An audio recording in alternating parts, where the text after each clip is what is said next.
जय श्रीमन नारायण।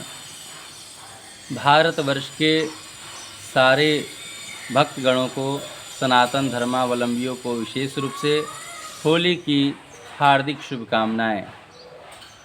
आज मैं इस विषय पर बताना चाहता हूं कि होली के संदर्भ में लोगों को कन्फ्यूजन ना हो। 24 मार्च 2024 को दिन रविवार 9:23 प्रातःकालीन के बाद पूर्णिमा तिथि का आरंभ हो जाता है और पूर्णिमा की रात्रि 10:28 तक भद्रा की उपस्थिति होने के कारण होलिका दहन 10:28 रात्रि के बाद संपन्न होगा।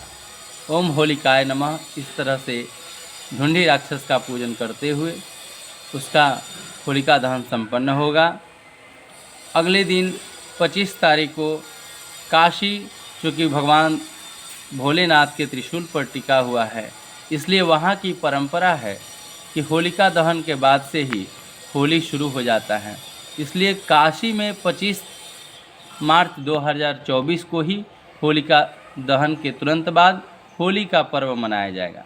लेकिन काशी के अलावे विश्व के हर एक जगहों पर 26 तारीख को होली मनाया जाएगा, क्योंकि वहाँ की परंपरा है काशी के अन्यत्र की चैत्र मास के कृष्ण पक्ष के प्रतिपदा तिथि को होली मनाई जाती है और चैत्र मास कृष्ण पक्ष प्रतिपदा तिथि मंगलवार के दिन 26 तारीख को प्राप्त हो रहा है और वो प्रतिपदा तिथि दिन दोपहर के 1:26 तक है। इसलिए सूर्योदय उस तिथि में होने के कारण 26 मार्च 2024 को ही होली का पर्व मनाया जाएगा।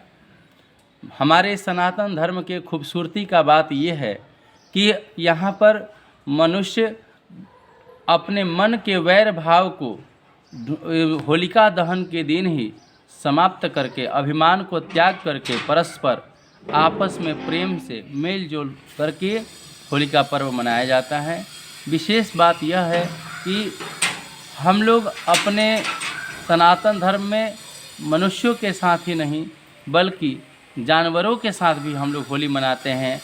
उस दिन पशुओं को भी नहा धुला करके अबीर रंग के साथ उन्हें भी सजाया जाता है। इसलिए यह जो परंपरा है हमारे हिंदू सनातन धर्मावलंबियों के लिए बहुत बड़ी उपहार है और ऐसा अद्वितीय पर्व किसी अन्य धर्मों में, अन्य पंथों में नहीं मिलेगा।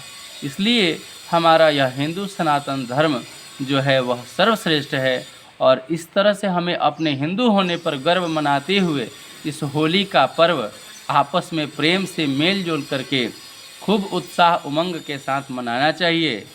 प्रायः लोगों की अपने धर्म के विषय में न जानकारी होने के कारण मांस भक्षण भी करते हैं। तो हमारा यह पूरे सनातन धर्मावलंबियों से प्रार्थना रहेगा, आग्रह रहेगा कि उस दिन कृपया हिंसात्मक होली न मनाएं। उस दिन से हम लोग अपने जीवन में नए जोश जुनून के साथ पर्व की शुरुआत करते हैं। इसलिए सभी पशु पक्षियों के साथ भी न्याय हो, सभी के साथ प्रेम और सौहार्द बरतते हुए उनके ऊपर भी दया की दृष्टि रखी जाए तो हमारी प्रकृति भी हमारे पक्ष में होकर के हमारे अनुकूल होगी। अतः भारत के सभी सनातन धर्मावलंबियों को होली की हार्दिक शुभकामनाएं और हम लोग अच्छे पकवान के साथ, खूब प्रेम सौहार्द के साथ गले मिलकर भारतवासी सब लोग एक साथ होली का पर्व खूब धूमधाम से मनाएं। बहुत बहुत साधुवाद। जय श्रीमन नारायण।